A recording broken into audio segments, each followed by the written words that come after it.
Aristotle defined education as the creation of sound mind in a sound body.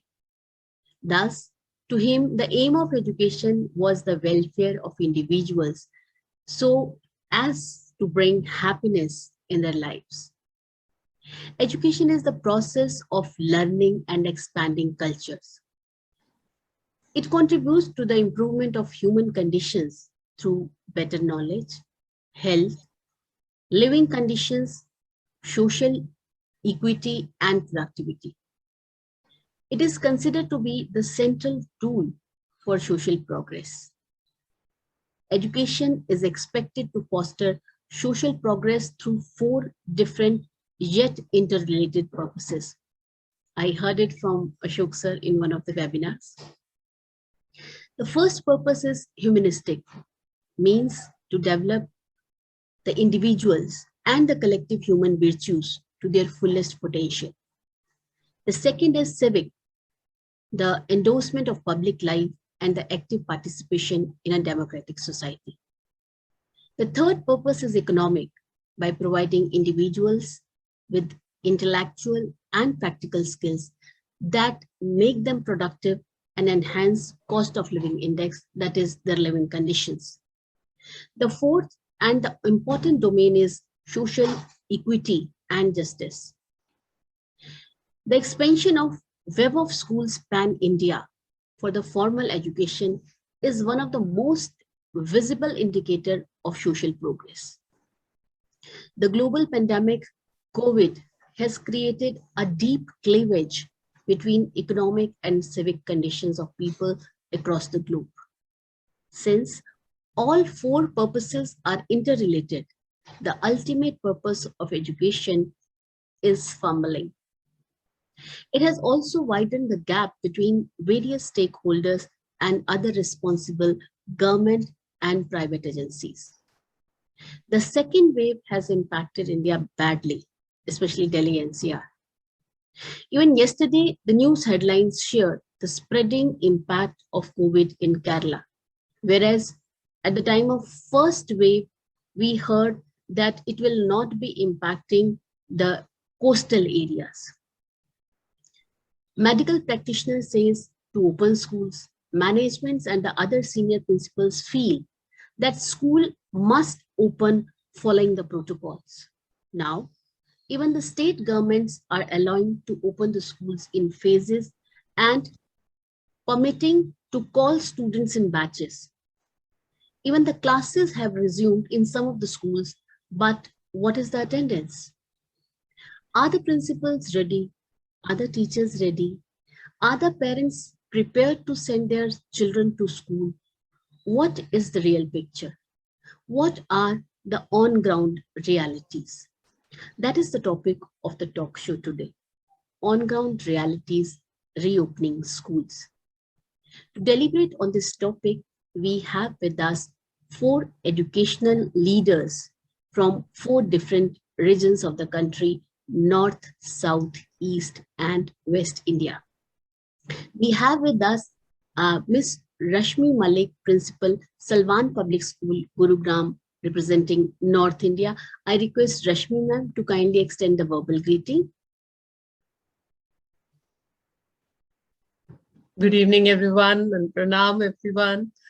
Very happy to be here. Thank you so much, Dr. Mukta, for having me on this talk show, and congratulations for so many years of hard work in Samudra. I really love seeing, it growing the way it is growing under all the leadership of, I think, Dr. Ashok Pandey and Mukta ma'am and all other people who have joined Samudra with you. So thank you so much for having me here. Thank you so much. We have with us Dr. Deepa Chandran, Principal, Shri Sharda Vidyalaya, Kochi from South India. Deepa ma'am has joined. Deepa ma'am, can you please extend the verbal greeting? Monica, Deepa ma'am has joined us. We also have with us Dr. Natasha Mehta, Head of Academics, Aga Khan Educational Institute, which has more than 150 schools in Maharashtra, Gujarat, and Karnataka under its umbrella.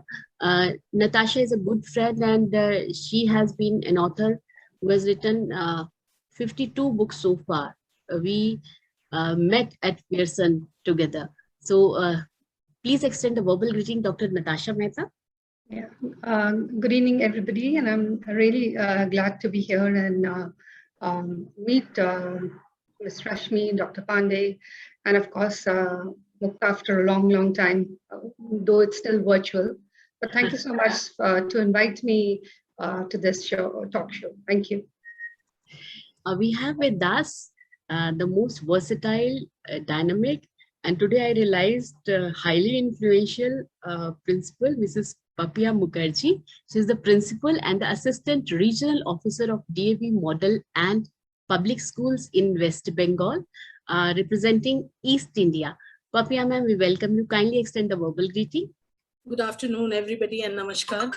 I'm indeed privileged, though virtually we are meeting, but then to give me and to think me to be worthy of this. And thank you, Mukta ma'am, for such wonderful, kind words and eloquent introduction about me.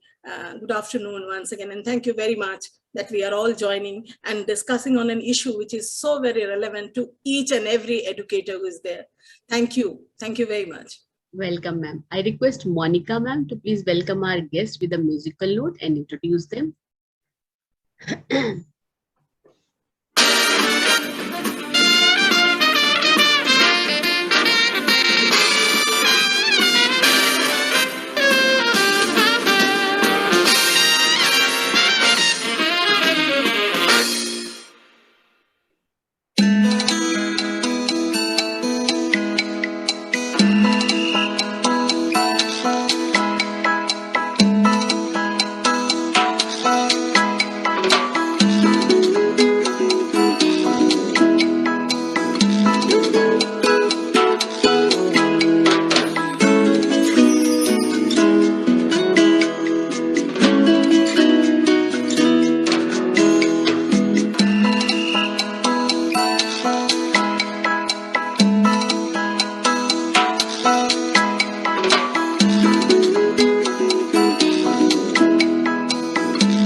Welcome, everyone.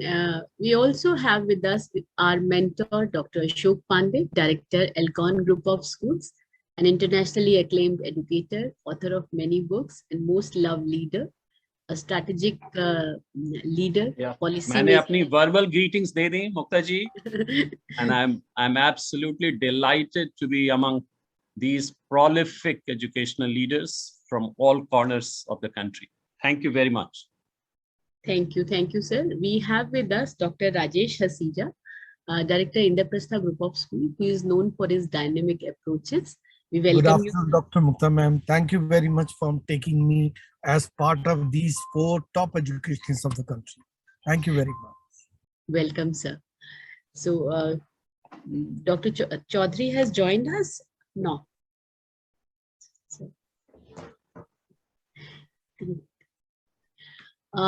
Without further delay, we'll start the session. So, the condition in the country is giving different responses. My first question will be to Rashmi ma'am, because I realized that the Chief Minister of Haryana is the most bold person, because that was the state which took a call to reopen the school first in amongst all the states of India. So what is the on-ground reality? How many schools were open, private as well as government schools, and what is the attendance? Please share with us, Rashmi ma'am. Yeah, Mukta ma'am, we all know that the first wave, started in March 2020, and after that, the schools were not allowed to open. They were like under the lockdown. By the end of the 2020, we were allowed to call the staff as well as the students. So after first wave, everybody came in on campus very excitedly. Because they were all missing, they were like experimenting with online teaching, etc. But then that second wave actually had hit us in May very badly. As you rightly said in the beginning when you were introducing this topic, that it actually broke almost everybody's back, and of course schools also got affected. Yes, the government is very bold. Yes, we were allowed to call the staff members quite early, because you know that we have Silvan schools in Delhi and other NCR regions also. So ours was the first school which was allowed, given the option that you can open. To tell you something very frankly, even I had to take the bold decision that yes, we are going with the government's initiative, that if the government is saying that the children should come. The reason being because when we were online and we were taking session of the students, and when the second wave had hit us so badly, I could see many families, torn apart completely because of this pandemic. There were a lot of children, who had lost some or other parent or some relative in the house, and they were all in a very, very bad state. They still are. I'm not saying that they have just revived the entire thing. So this bold decision I had to take, that if the government has allowed, let's start. So we, started like we were allowed from July mid, the children.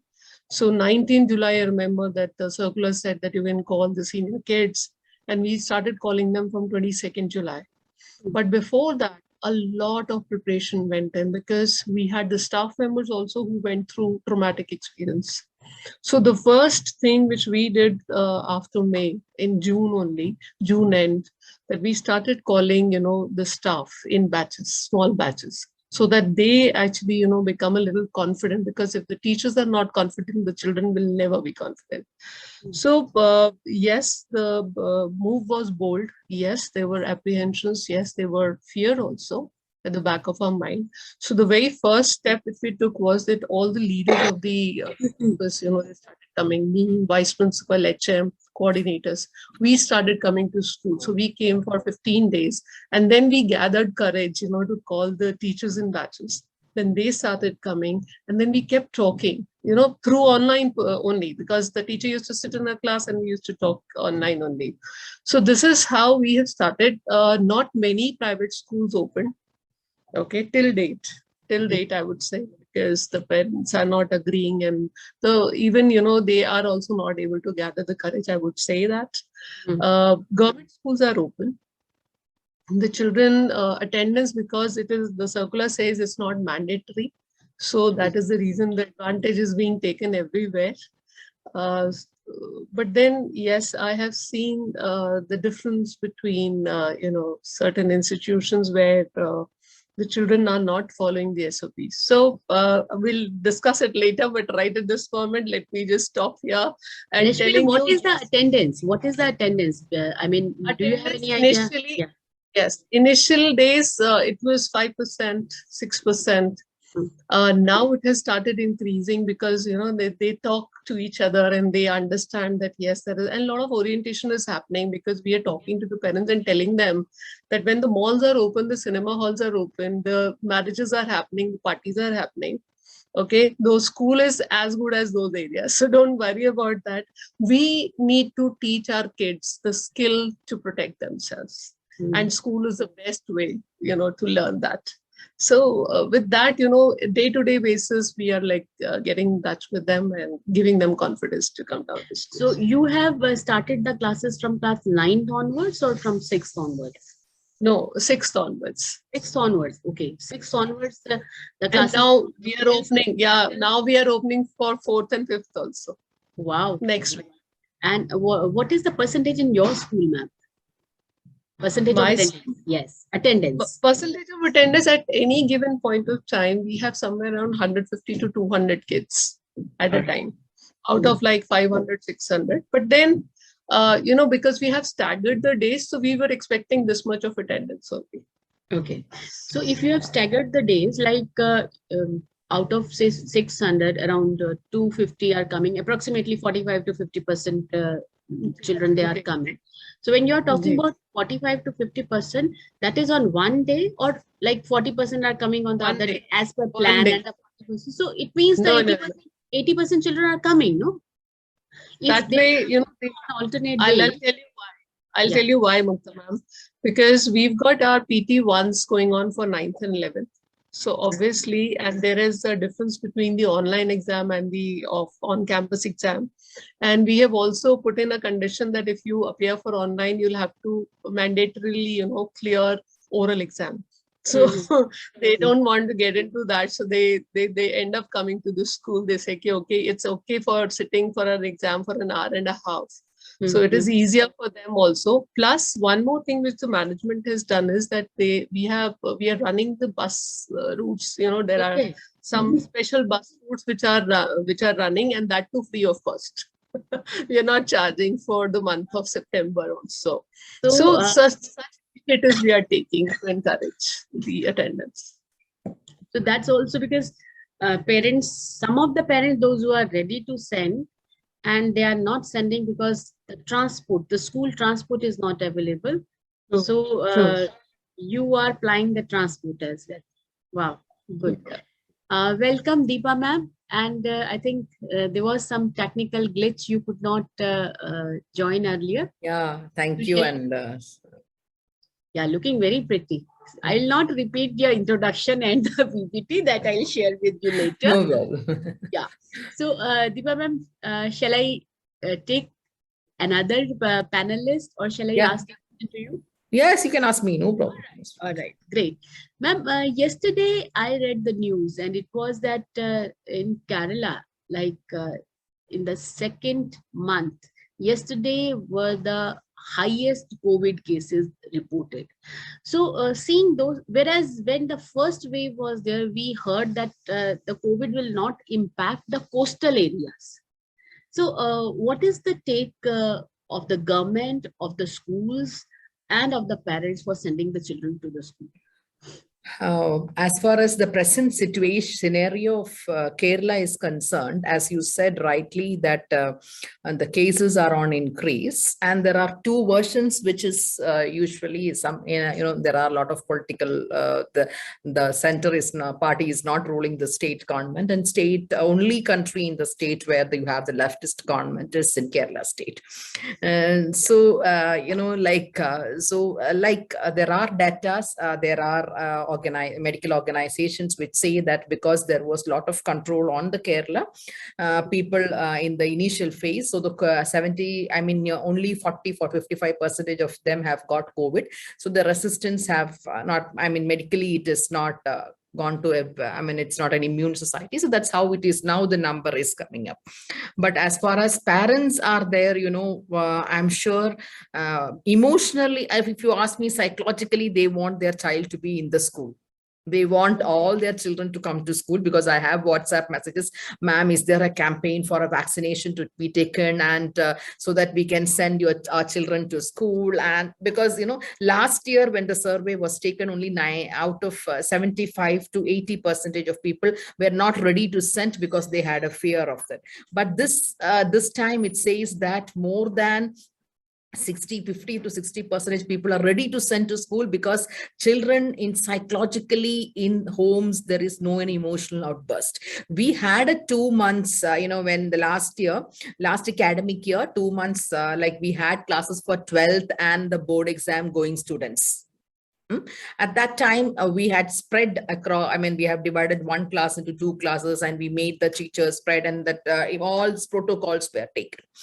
And government now says they will be planning to start the school, but only thing is the COVID has to come under control. But the difficulty was, this is, the present situation in Kerala, I don't think for another 2 or 3 months, government will think about, because parents will not be ready to send because of the rise of COVID situation in Kerala. And it's creating a mental block for the parents. But government, I think for 2 months, for 1 or 2 months, they won't. At least they will allow. Sometimes in between, they started the college, then they closed down, then they started professional colleges. But even now, medical students are going to colleges because they have to. But others, I think there are, problems here again, because I belong to a school management which has college, engineering college, and professional colleges. So I can see you're sitting in your office, ma'am. So yeah, I come every day. What about the staff, ma'am? What about the staff? Staff, most of them work from online, from home. Myself and my, administrative team, the principal, vice principals, they are the people who come to school. My office is always working. Every day it is working. And some of the teachers, when we need, we can call them, because in the government offices, they have allowed 50% of teachers to come. In the government schools also, teachers, whenever they are wanted, they can come. Now, I think September 12th is going to be the NEET examinations coming in. So CBSE schools are all centers. So naturally, our teachers have to come. We have to go for it. So that's how it's working. Okay. So where North India, according to Rashmi ma'am, 40 to 50% students, they are coming to the school. I think in Delhi also, the 100% government school teachers are expected to be in the school. The teachers, they are visiting the school. So I'll come to Papiya ma'am. Papiya ma'am, what is the condition in the East India? West Bengal, since you are heading 22 schools from the DAV management, and the DAV has a culture, overall the rules, regulations, and the protocols, the practices, they are shared at par with different schools. What is the condition in East India? Yeah, I would be more specific to West Bengal, then probably come to the eastern part, other states as well. Mukta, we had reopened our school. There was a circular on 4th of February by the government of West Bengal. And then they had allowed classes 9 to 12 to reopen from 12th of February 2021. We did open at that time with staggered timing, as the other panelist, Ms. Rashmi, was sharing. We were doing that, staggered timing, entry differently, and then the classes were divided into half. And panelists before me also have shared the same. During that time, particularly for classes 10 and 12, since the board exam was to commence, at that time it was not shelved off.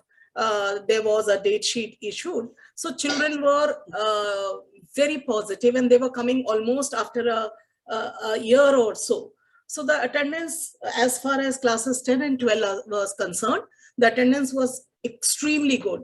In fact, in class 12, it was more than 85 to 90%, more than that. Barring 1 or 2 children, everybody would come because the board practicals were there, and so they did come. Class 10 and 12 attendance was good, but class 9 and 11, which was the non-board appearing facing classes, there the attendance was extremely low, extremely low. In spite of the best effort, there was a lot of hesitancy among parents in sending children. I would say, there was apprehension, fear. So though the teachers and staff, they had risen to the occasion. And I think through this talk show, we must put a commendation on the teaching community across the country. The kind of jump that the teachers have made, not only for my school or schools like us, I'm sure every panelist sitting over here would agree to that. You know, they rose to the occasion within minutes, meaning thereby within a couple of days, you know, every school had teachers who had different kind of digital intelligence. In spite of that, they came up to the occasion, they prepared themselves. There was a lot of hand-holding, and the online mode was so successful because of these teachers. However, in spite of their best efforts, somehow the attendance was poor as far as 9 and 11 was concerned. Of course, in West Bengal, we had a lot of political rallies. It was more of, you know, it was an election-bound states with a lot of electoral hangama. I mean, we were celebrating democracy, forgetting COVID at that particular point of time. So the result was inevitable. There was absolute tremendous increase, and the second wave hit us hard, and we were scared.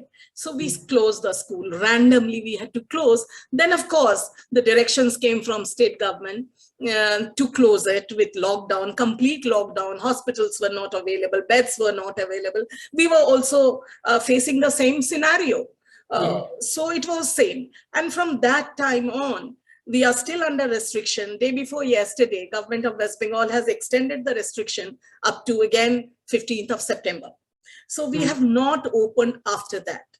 Now, second point regarding the staff with 50%, we are coming, and we are coming for long. They are taking online classes, they are doing activities, they are taking online classes from the school.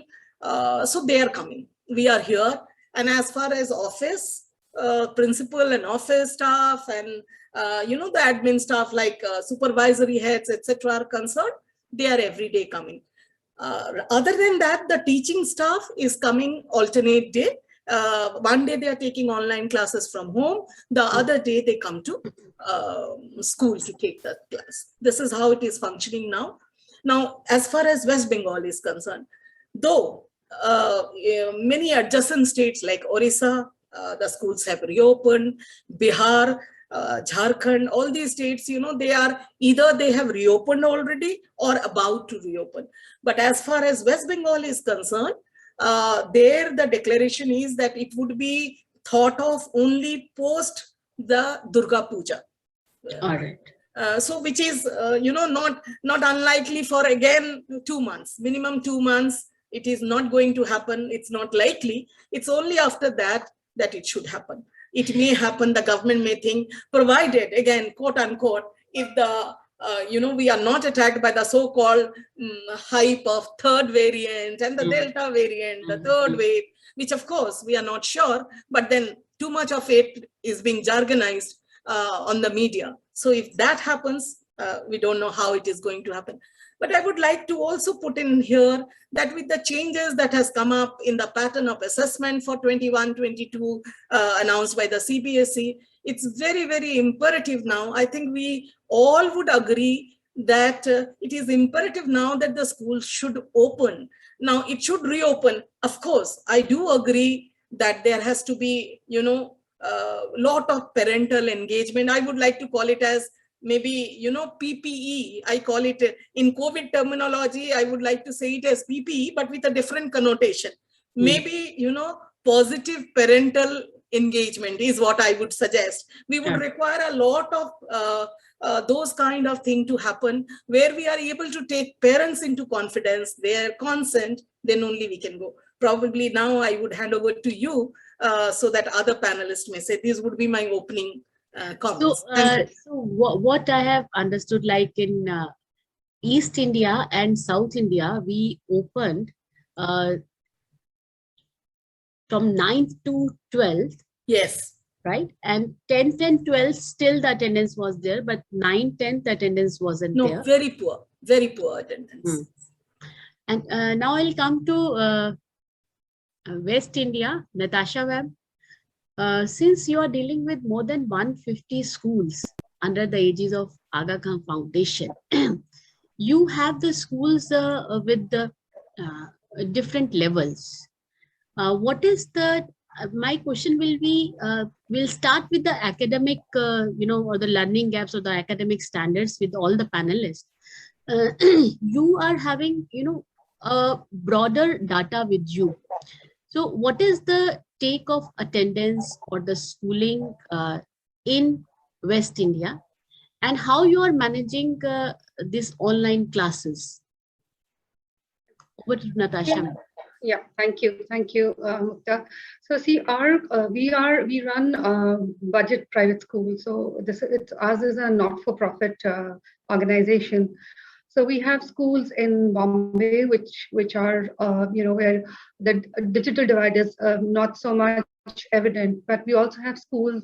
We have a school in Chittagong, which is right in the middle of the Gir forest, where children from we serve the absolute rural area. So attendance. So first, when the lockdown happened and teachers had to transition to the virtual mode of learning, we had different kind of challenges. So our Bombay schools, within the first week, could start online classes, not just because the teachers were sort of empowered and you could do training very quickly, but also because our children had devices and internet connections. But so we have a very remotely based school in Telangana and then Gujarat. There it was far, far tougher because teachers, all the teachers did not have, laptops and iPads and things like that. There were children who had, who did not have a laptop at all. So maybe 3 children to a home and just having one mobile. And if the father would go away to work, even that wouldn't be there. So all the things that, I'm sure everybody's reading about the big digital divide. We've experienced that. So that was the ground reality at that time, and different things were done to overcome that. We would timetable the classes from 8 in the morning till 8:39 in the evening. So, so if parents had a child in grade 3 and another in grade 7, then we would do primary in the morning, high school in the evening, things like that. Then if the child had no device accessibility, we would record lessons and send. But in all of this, children, of course, suffered hugely. And the first time that we did a survey and we collected data about how many children were actually attending our virtual lessons, we saw that a good 30 to 35%, and in some schools, 40% children were not attending virtual school at all. And for no fault of theirs, just because they had no device with them or internet access. The other huge problem was that a lot of our teachers, especially in these smaller places, they've had to do the entire work using a laptop or using a mobile. So lesson planning, teaching, sharing PowerPoint presentations, whatever, Padlets and all the things, all those trainings of course were done, but you can imagine the massive challenge it is for a teacher to teach through that small device. And so that was then. And then when schools started reopening, so Maharashtra, schools never reopened in Bombay. It's been really badly hit. In Telangana, they were declared open in March last year, and so in Gujarat. But again, when we started taking parental consent for coming to schools, it would be like 30%, 40%. And then when children started coming to school, then schools did all kinds of things. I'm sure other schools also. We would offer them co-curricular activities and then, share photographs of that with other children to sort of, make it, invite them into the school. It's like, it's not just, so the big thought for us was that पढ़ाई तो हम करवा ही रहे हैं जैसे करा रहे हैं, but what is it that the children are missing? They're missing physical education. They did not have grounds to play, no football, no basketball. They're not having, musical instruments. So that's how we started timetabling it. But then very quickly in March, schools have to shut down again. And now again in July, Gujarat reopened for grade 12. And then 11, we started classes. In senior classes, attendance this time has been good. Physical attendance, about 75, 80, 85%. So it starts a little low and then it grows. In Telangana, schools were supposed to open from the 1st of September, but the news as of today is that the High Court has and we're just waiting for the official circulars from the Education Department. So Yeah. Yeah, I mean, we can just keep going on talking about all of this, So but yeah, you every day you have to keep adjusting to the situation. Yeah, Mukta, sorry. Yeah, you said that in Mumbai the school never opened. In Gujarat, like Yeah. open for 9th to 12th, if I heard Yes. correct, Yes. right? And the percentage of attendance was also around 80 to 90%. Yeah. Yeah. And Yeah. what about Telangana? Did you open the schools in Telangana? Not this year, not yet. Not this year. No. Last year in March. Yeah. So that, yeah, Feb, March, but then we had to shut them down quickly again. Yeah. So that to 9 to 12th, not from 6th onwards, like Rashmi has initiated. No. So yeah, that's true. So also the other big challenge has been that when children come to school, let's say 70% children come to school, there's a good 20-30% at home. Now you have to balance both. You have in-person classes, and then you have this lot sitting at home. And how do you sort of manage that? That's one area, very, very difficult area. So we tried to do live relays of classes, but like somebody was saying, that I think Dr. Pandey shared that children eat during the virtual classes and teachers do. Now you can imagine the teacher trying to manage an in-person class and those children whom you're thinking that sun rahe honge. I don't think it's happening at all. Yeah, so those have been actually the ground realities. One more thing, Natasha, you mentioned that you planned the classes from 8 in the morning till 8:30 in the afternoon. Yeah. And you divided like primary, middle, and secondary. Did it happen that you had to plan the same class twice a day or something? No. No, we didn't do that. Also because, I mean, one can just go on doing this, but in all this thing, and there's so much being written about this, teachers have been absolutely stretched to their breakpoint now. You really can't push them more than this. I mean, we will actually have nervous breakdowns. I mean, planning this whole lesson, a very simple thing of lesson planning in the virtual mode is massive. Preparing PowerPoints and sourcing videos, and then all these, like you have those Padlets and Quizlet and all of that. I mean, there's been a huge demand on teachers' capabilities and very time consuming. Mm-hmm. So no, we wouldn't repeat classes. Yeah, I'm sure if there was a need, but not possible. Yeah, it's not possible. Yeah. So we have realized that it's the North India, especially in North India also, the Haryana, Rashmi ma'am, the bold enough, started classes from 6th onwards, and coming week she is planning to start the classes from class 4. Rashmi ma'am, again we are coming back to you. We have seen the lockdown, children have seen, being at home, parents have the concern, teachers have the concern, but teachers have comparatively lesser choice because if the principal has said, they have to attend the school. So you would have realized or assessed the learning gaps. What are you doing at the moment, and what are your plans, so that maybe we have some idea? There are teachers from Pan India, those who have joined us today. Maybe we pick up some idea how you are doing it and what are your plans for the future. We'll be coming up with the same question with the rest of the panelists as well. Yes, okay, thank you for asking me. Yeah, thank you for asking me this question, because this is a very important question. There are a lot of learning gaps which are there, in especially those students who were the similar way in the on-campus classes also. You remember, like if they have 40 students in our class, there are 10 who will be independent learners. So they'll just pick up whatever you're saying. There'll be a middle range who will sometimes listen, sometimes won't listen. But there are certain students who won't listen at all, inside the classroom as well. So when it went on to the online classes, especially when I talk about the middle classes, the children, were just in the growing up age, and they don't know exactly what is good and what is not so good for them. And they have created batches where they were playing games and all. And then, they had that kick out of, not having the, video on, but then still playing the game when the teacher is teaching. So all those things were there.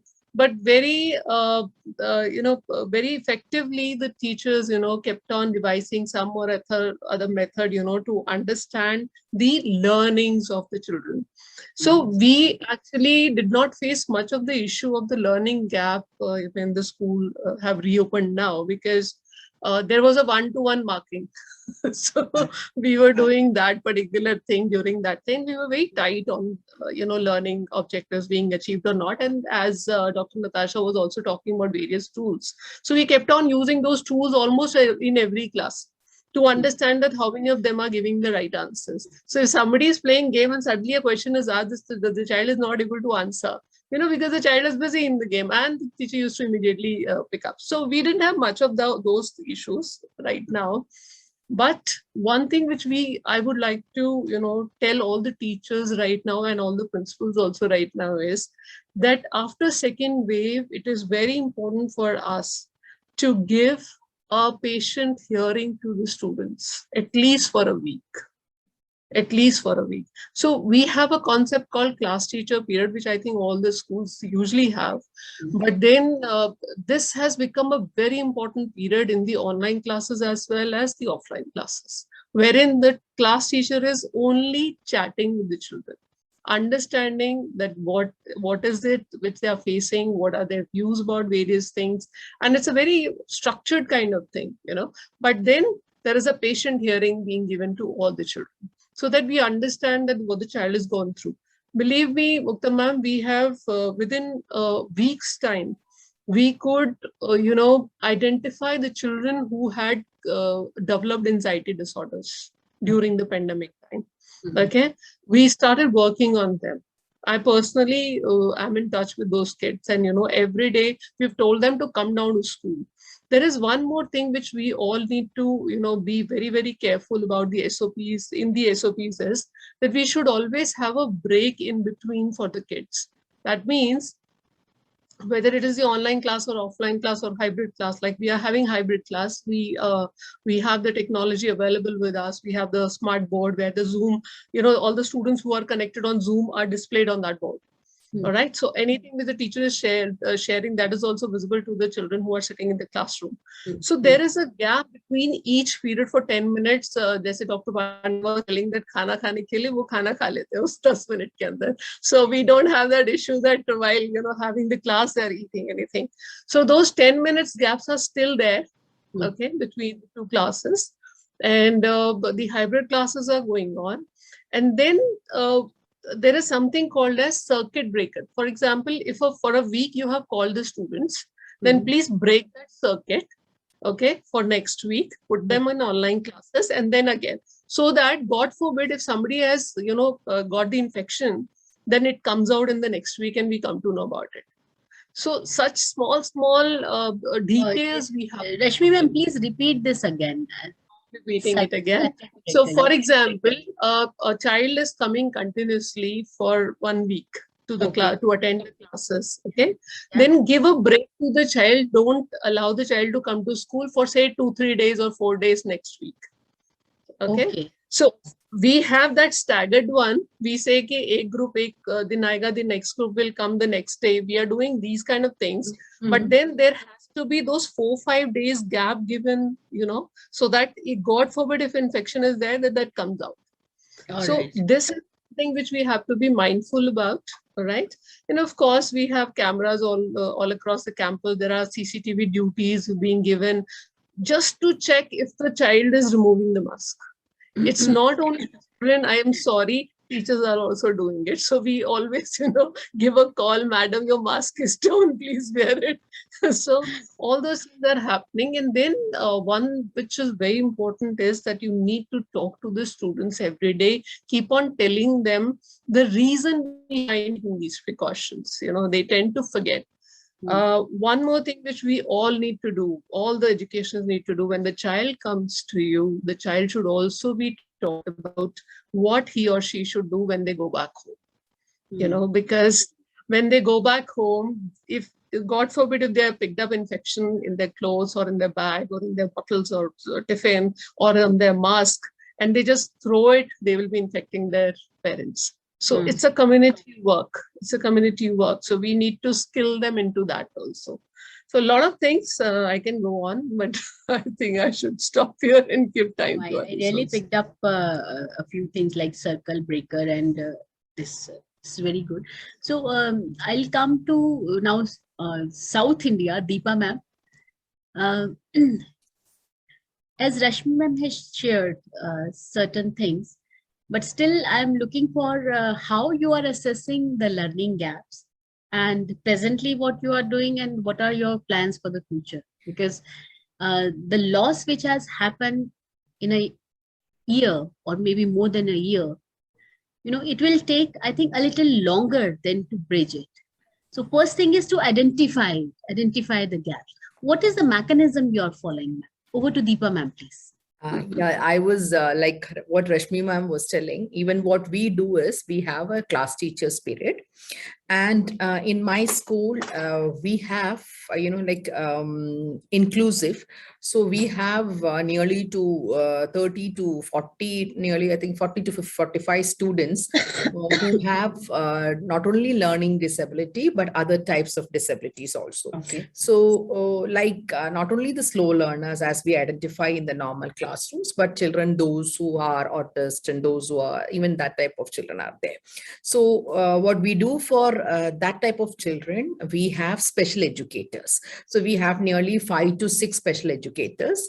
We keep them in touch with the students and their family. If they find it difficult at times, I think our teachers have gone one step ahead to even to visit home and to help them out, to give them some work and to keep them engaged. And there are students whom the parents are not able to manage. That students, what we do is we call the special educators into our school, and even our teachers are coming on rotation. Suppose on Monday we have English department here, on Tuesday we have another department, and because all of them cannot come, we have only 50% permission to granted by the government to see the teachers are there.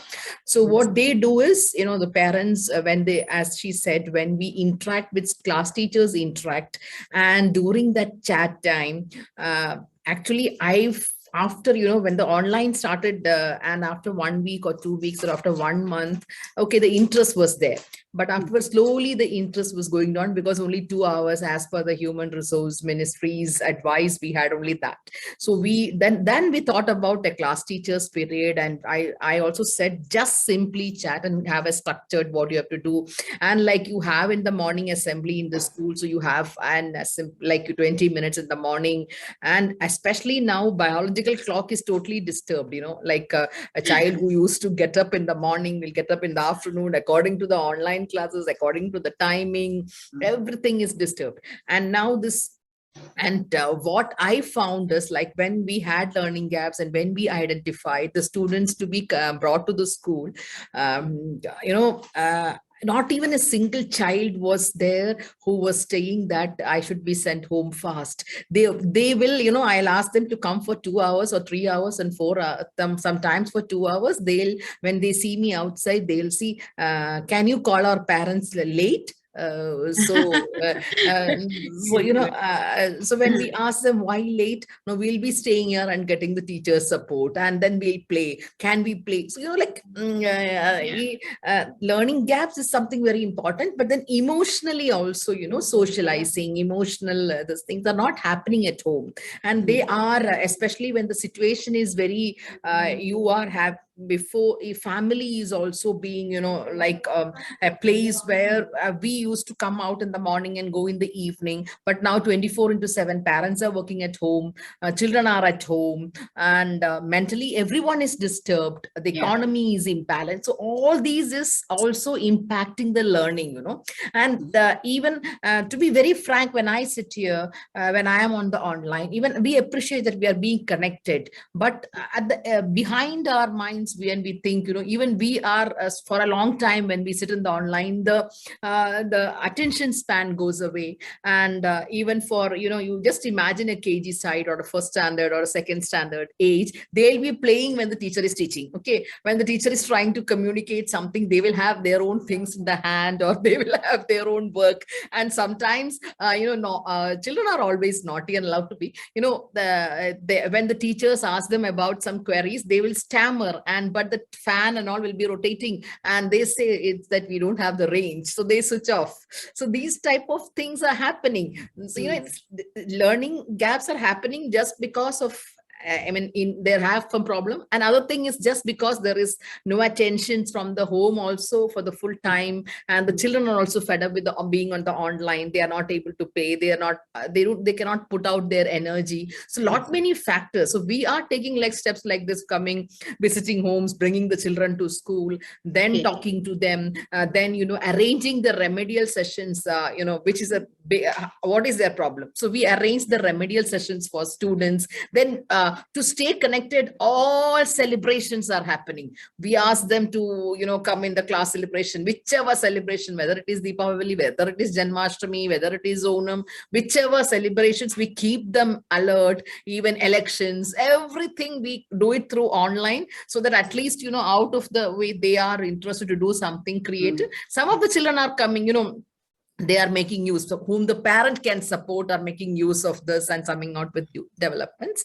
But as madam said, we give a break time for snacks, and we make a great time for charging the phones or something. Otherwise they say that there is no charge. So we see all these things, but now we also learned that what will be the excuses. So we will plug that excuses, and we'll try to make maximum interactive, bringing in bringing in new courses, also club activities going through this, and whatever music, song, whatever it is, dance, whatever they want, we do it through this online. This is how we, as we keep them engaged, and we don't make them feel that they are not connected with us. And that what Papaya ma'am was also telling, parental positive PPE is very good, because we also do that, bringing in counselors, bringing in how to support. And I think now even they are also not able to control 1 or 2 children at home. They also want the schools to reopen. Thank you, ma'am. Thank you so much. What I have read a couple of days back, that this MI testing is not in a biometric or the static form. Now they are letting the child play, say for 2 hours or 3 hours. And while the child is playing, they have devised the games to assess the MI. I am having the feel that you're also having the same idea. While the children are playing, while the children are doing, you are assessing their learning slopes, you are assessing those gaps, etc. Yeah. Wonderful idea, ma'am. So we'll come back to Papaya ma'am. Papaya ma'am, you also have a range of DAV public schools and DAV model schools. So how you are assessing the learning gaps, or what are your strategies to bridge those learning gaps? At the very onset, I would like to differ slightly with the panelist who spoke, Ms. Rashmi Malik, a little. Learning gaps are there. No matter how hard we may try, we may strategize, we may do something or the other, we may plug in one, something else comes out.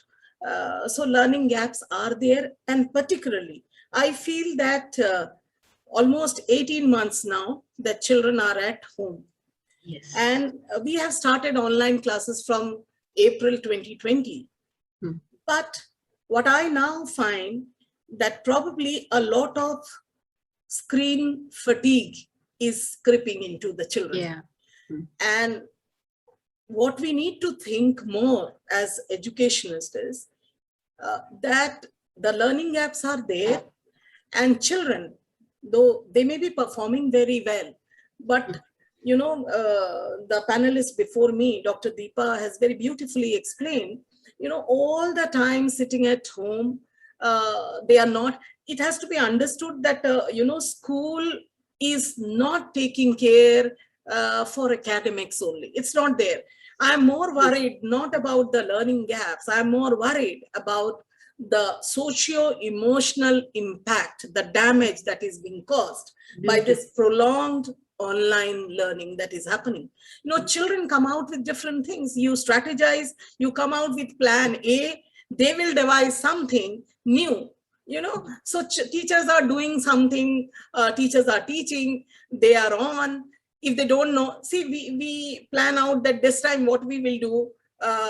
When we took a pre-board, I will just like to correlate with, we took up 2 pre-boards online and 1 pre-board or a mock test when the schools reopened in March. And there was a disparity ranging between 30% to 75%. The child who scored 85, 90 was unable to get a score of 30. All right. And those who were fair, they did the same. Now, the parity in marks was there. Yeah. So I would not say learning gaps are not there. Learning gaps are there. You find out, you try to plug in, you do something. Children come out with something else. We had a, brainstorming session with my senior faculty members, and we decided that, when we are testing them on MCQ, they have wonderful devices. We have to understand this is generation X. So, we may be thinking teachers have to devise questions where you can't, they Google it and they don't find. But then what happens? They have strategized. First 5, this person would be doing. The second 6 onwards, this person will be doing, and they will pass on the answer. So we devised, we brainstormed, and we thought every time now we will have a viva, we will have an oral, all right, so that at least we know where the child is actually. So we have done that. But even doing that, as Dr. Deepa or Rashmi also before me, or Dr. Natasha was also sharing, the other esteemed panelists, they would say, network issue is a wonderful pandemic coinage we have come out with. Whenever they don't have an answer, suppose we will say, orals being taken, you have to keep your videos on, then only your answer would be accepted. So when they don't know, they will try to consult, they will switch off the video and give a immediately a plump answer would come out that there was a network issue. I was there, ma'am, so network issue. So therefore my video went off. So many challenges are there. We are grappling with those challenges, but learning gaps are definitely there. And I find that all of us need to strategize. There cannot be, one size fits all solution. It has to be very, very, like, I'll tell you, we would be the first one to call children. Like, as far as DAVs are concerned, infrastructurally, protocol-wise, we are all prepared. We have done so much of mock drills with students, with teachers being, right starting, when the school reopened, teachers would do teachers' time for recess. I mean, in this whole pandemic, I don't know why I feel that teachers have been at the receiving end. Teachers have done everything. Their own recess time had to be sacrificed. Why? Because when children are there, when they're going for washing hands, when they're going for water points, everybody would be escorting them. So they have done that. But I think at this point of time, we need to focus more on this reality that schools need to be open. How do we reopen? And when the government allows us to reopen is what we have to see. Protocols we will, but however, I find that there should not be any haste on this. That's also one very important point. We have to be very cautious. We have to give confidence to the parent. I think it is a combination of C's, we have to be very cautious on this. We should not haste our decision. Because on the one hand, of course, having said that, I think the debate is not whether the schools would reopen or not. I think how do we make our school, function well with observing all protocols? That is what is probably the question. But yes, as far as learning gaps, they are there. We are identifying. We do something novel and think that this will plug in our solution, bring in the solution, but it's very short-lived. We do that. Again, it's not there. Children are there. I will tell you, I will share. We have started, my school is a little, a big school. We have around 10 sections. In 11 and 12, we have more than 14 sections school. So teachers are taking attendance at the beginning of the class without telling them again towards the end. So roll numbers, when they are taking attendance, every period attendance has been introduced, everything is there. When they are taking attendance, the class is full. All right. In the middle, somebody who has said present, his name is called up, his or her name is called up for an answer. The teachers are smart, but kids are smarter. You have to also understand. So the same name when called, not there. And towards the end, when they are taking an attendance, the same child has joined. When asked, they'll say, ma'am had gone to the washroom. It was urgent, so that you can't say anything. So these are challenges I feel we have been coping as educationists, and we do have to go with, grapple with that. I think. Thank you, ma'am. Very Mukta much ma'am, you have said. And ma'am, yes, ma'am, ma'am. just Yes. one point I would like to add Yeah, in here, because please. Mukta ma'am is thinking that I'm saying there are no learning gaps. Learning gaps certainly would be there when we Yeah. are thinking that each child would be taking 100% syllabus absorption. Then the learning gap happens. So Papia ma'am, what we did was we sat with the curriculum team and we created minimum learning objectives to be achieved in all the classes. Okay. So when I say that there were not very exceptional, those kind of learning gaps, what I'm saying is that minimum learning objectives were achieved in all the classes. Yeah. Yeah. So we had to, reframe the entire curriculum to ensure that, because we knew that the pandemic is going to hit in this manner, there may be a gap, right? So to understand that gap should not be very wide. So what we did was we fixed the minimum learning objective. So that gave a lot of flexibility to the teachers also. Yeah. All right. So it was not that every child should learn the 100% syllabus kind of stuff. It is that these are the 10 concepts of this particular class in this particular subject. So they should be doing. So that's how I said that. No, Rashmi, I'm in sync with you in this particular thing. As far as syllabus delivery is concerned, that's absolutely fine. That's absolutely fine. Because, when in normal classes also, Mukta, we don't expect everybody to follow at the same pace. But what was happening in physical contact classes is that the students could, the teacher-student, in a face-to-face rapport, the exchange were more frequent, and they could be looked after, they could be pushed, they could be motivated more. So that somehow is missing. That is what is the point I want to make. Thank you. Over to Mukta. Thank you so much. I think we have seen in many of the schools, they have initiated a break in the name of socializing period, where after a particular scholastic period, they give the socializing break for say 5 minutes, and children, they are being allotted, they will be in the groups, and then they are interacting with them, which is, because the physical classrooms, they are not beginning, and just for their emotional, the strength of the emotional health, they have initiated this point. This is what Papia ma'am was, I think, referring to.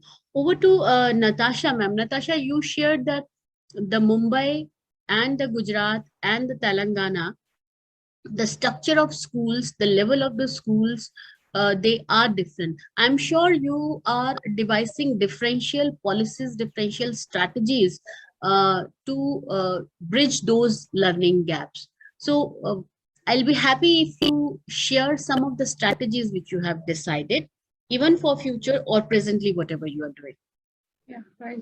See, a couple of things that Ms. Papia said, I absolutely agree that even the fanciest schools who, my children go to a great school, but I know that my children have learning gaps now. So learning loss is there, and it's there to stay for at least next 2 to 3 years. This is not going to be easy to cover up. Yeah, And again, and then again, it depends on the kind of school it is. So for our kind of schools, we know it's going to take 2 to 3 years to overcome that.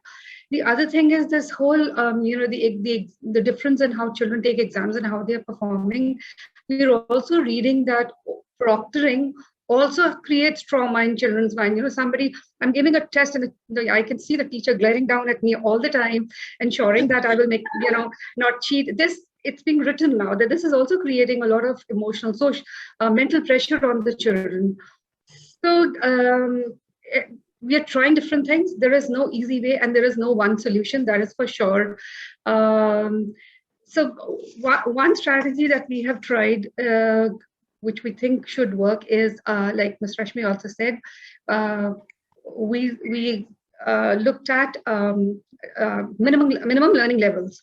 And then also knowing that you can't run 8 periods, we don't want to run 8 periods in a day for a child, even in the virtual mode.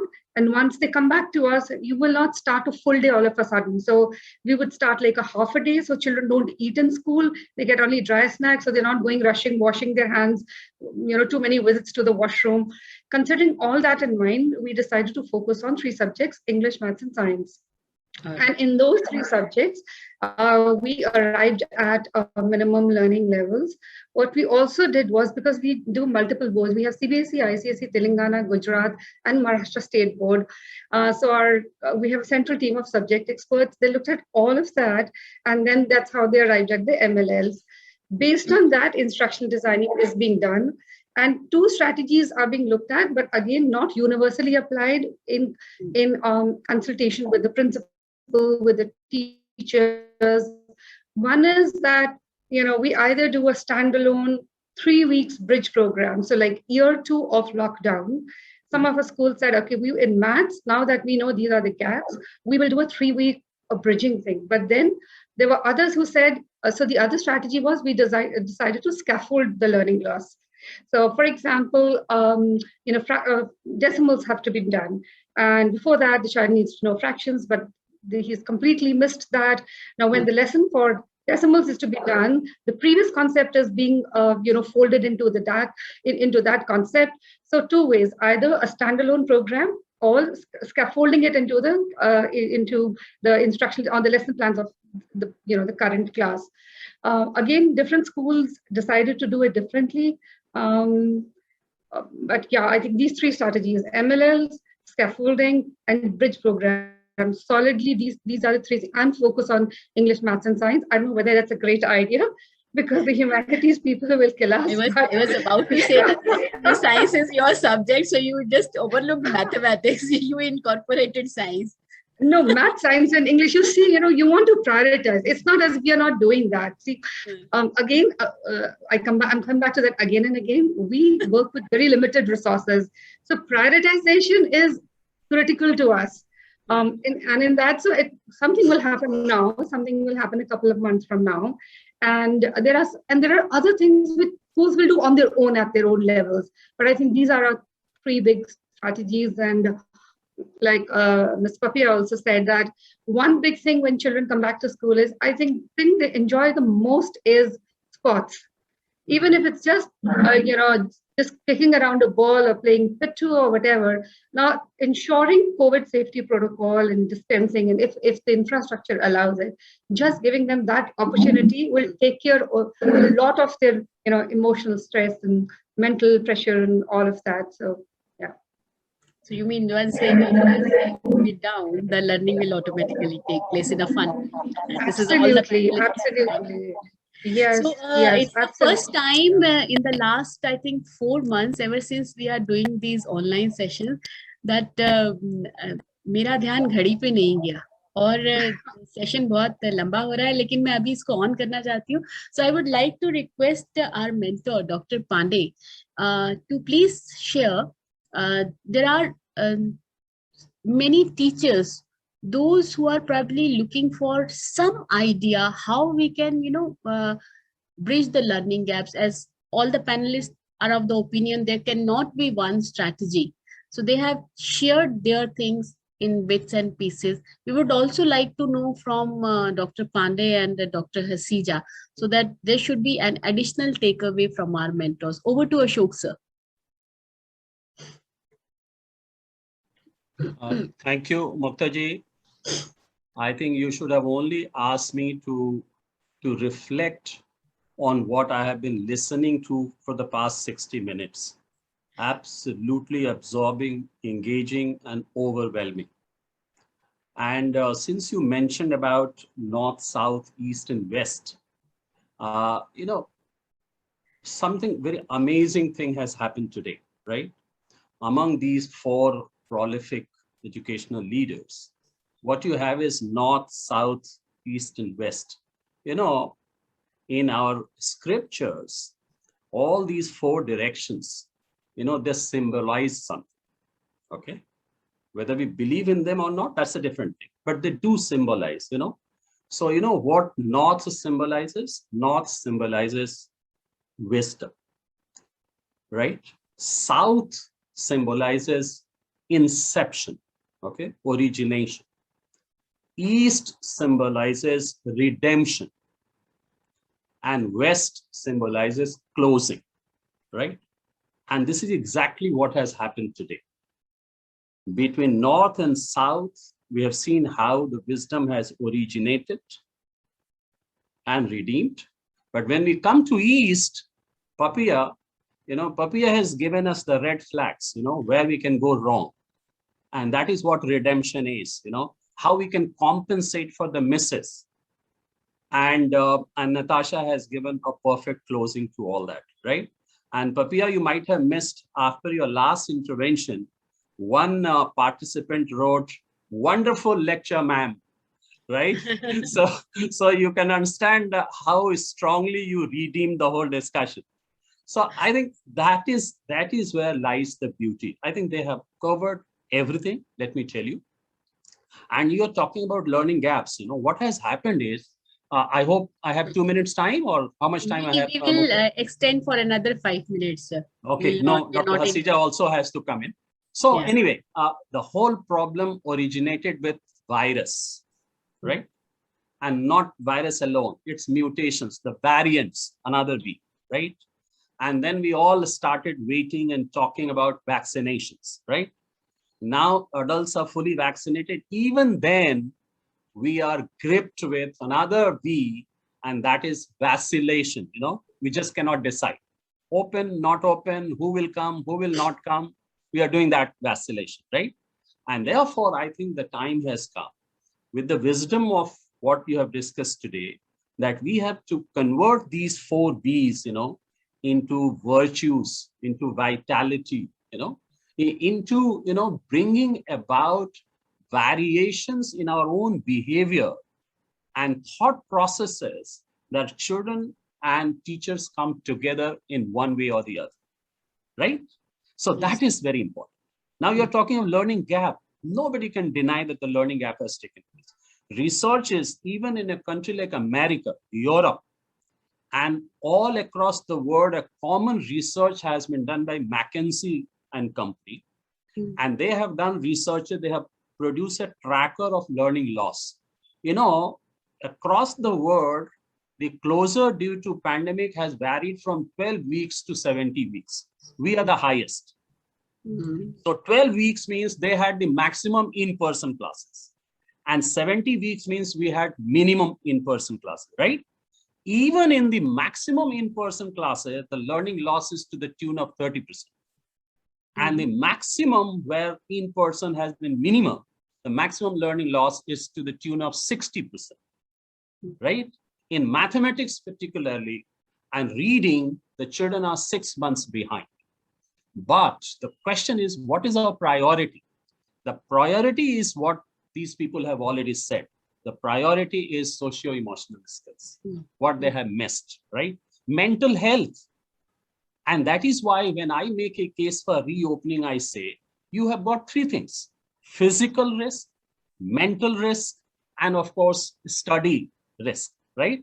Physical risk, we have weighed very heavily for the past 2 years.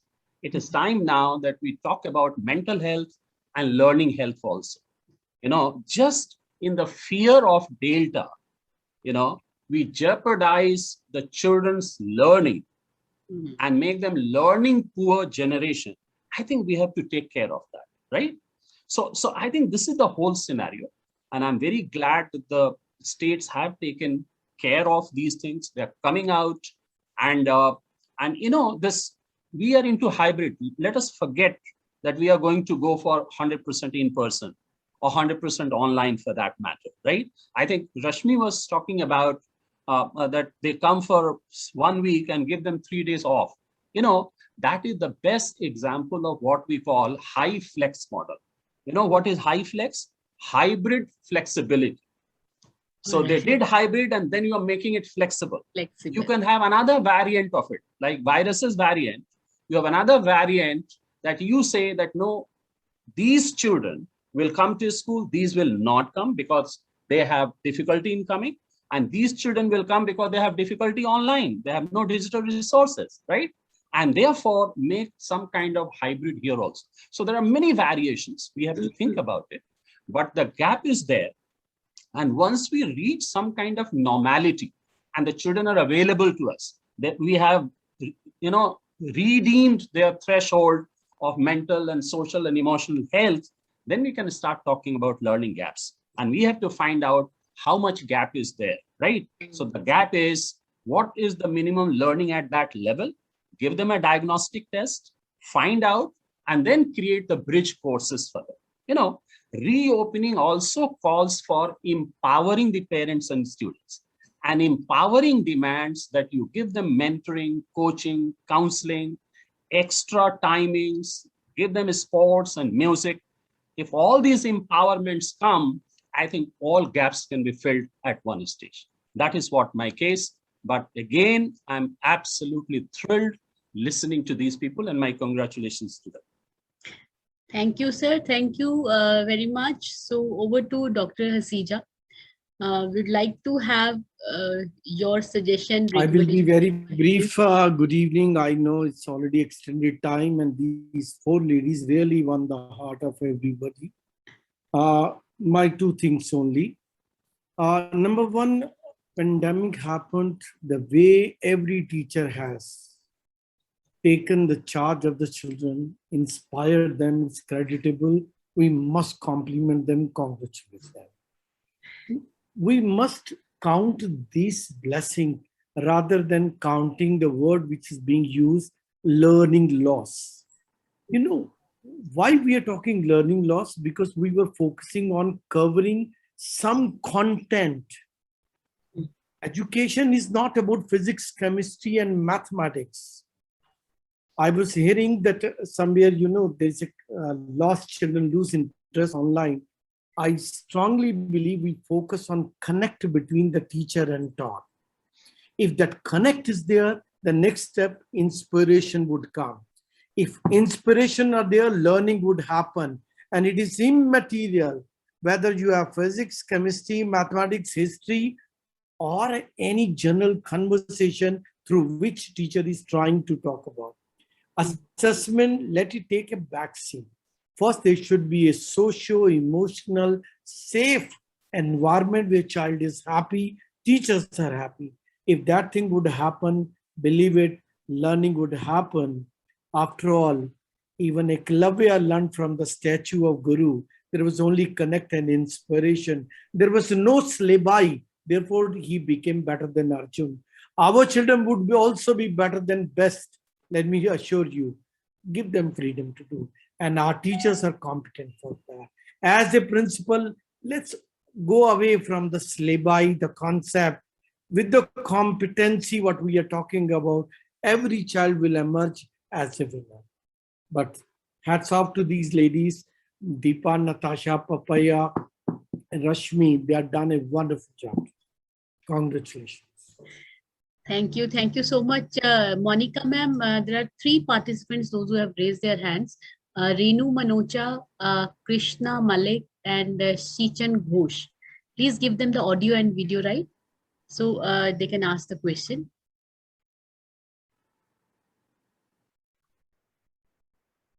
Renu ma'am, you can ask the question where you are given the audio and video rights.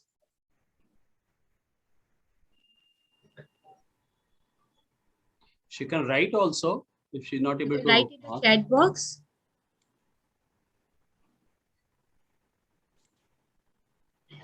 Renu Manocha ma'am, you can write in the chat box.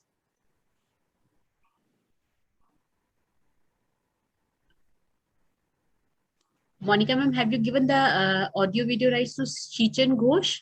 Shichan Ghosh also? Okay.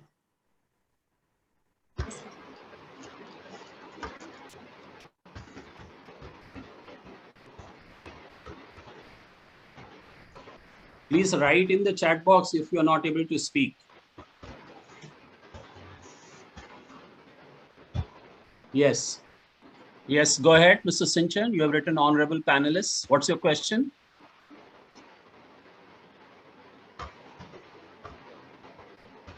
Sinchan, please complete.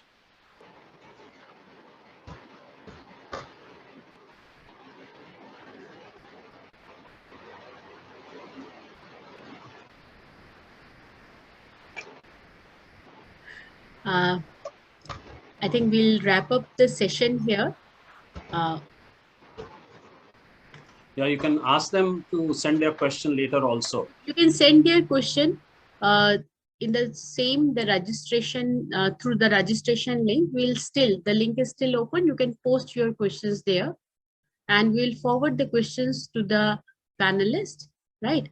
We haven't got the question answers also. So thank you so much. Thank you, Rashmi ma'am. Thank you, Deepa ma'am. Thank you, Papiya ma'am. And thank you, Natasha ma'am.